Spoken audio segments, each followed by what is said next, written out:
Bagi kawan di Sepatah Timur ni bukan setakat orang kata satu slogan, tapi persaudaraan orang panggil. Timor bagi saya adalah, kalau ikut situasi sekarang ni, adalah nadi kekuatan bola sepak Malaysia. Pada kawan, This is Pantai Timur membawa definisi dia, keakraban, perpaduan di antara tiga negeri, di antara Pahang, Terengganu dan Kelantan, di mana ketiga-tiga negeri mempunyai budaya, adat resam yang lebih kurang sama.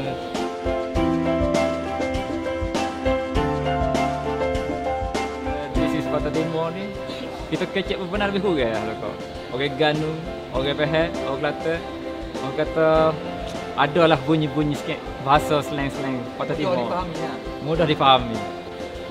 Semangat yang ada daripada Patah Timur ni banyak melahirkan aura yang hebat untuk bola sepak negeri Malaysia. Makanan, contoh seperti kopok leko, di mana Kelantan pun ada kopok leko, Terengganu ada kopok leko, Pahang pun ada kopok leko.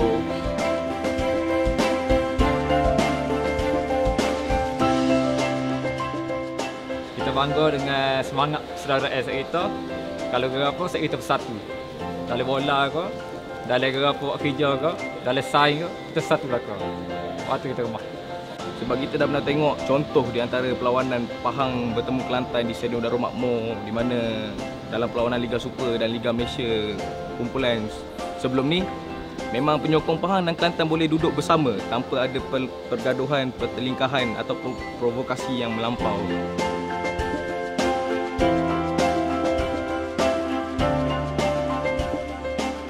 Bagi kawan lah, apa yang kawan nak untuk final ni. Kita tahu final ni temu saja Patah Timur, Kelantan dengan Pahang. Jadi satu harapan kita nak tengok permainan lawa, bagi perlawanan aktif, bagi orang kata bagi kepuasan pada penyokong untuk kira Pahang, Kelantan dan Nusa Malaysia. Kita tengok bola seronok dengan final pada tahun 2013 ni. Jadi ini yang kita mahukan. Kita teruskan budaya ini dan kita tunjuk pada seluruh rakyat Malaysia yang kita di Pantai Timur bersatu. Saya sebagai wakil penyokong Terengganu mengharapkan kepada penyokong-penyokong yang pergi pada final kali ini akan memberi satu akan menunjukkan satu jati diri yang baik kepada masyarakat Malaysia, bahawa This is Pantai Timur adalah tiga buah negeri yang menunjukkan sifat semangat kesukanan yang tinggi.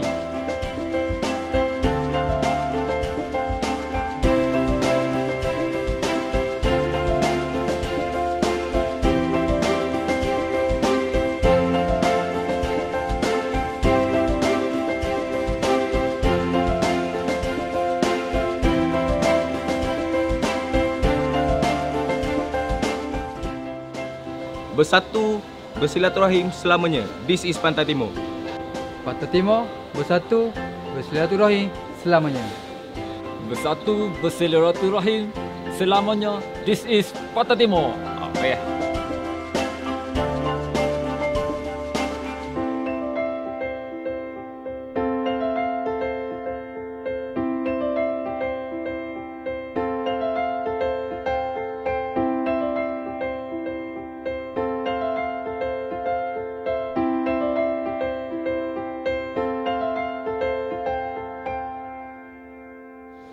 Peteh ganu peteh, hogoh peh hogoh. Bagi kita. Kemah.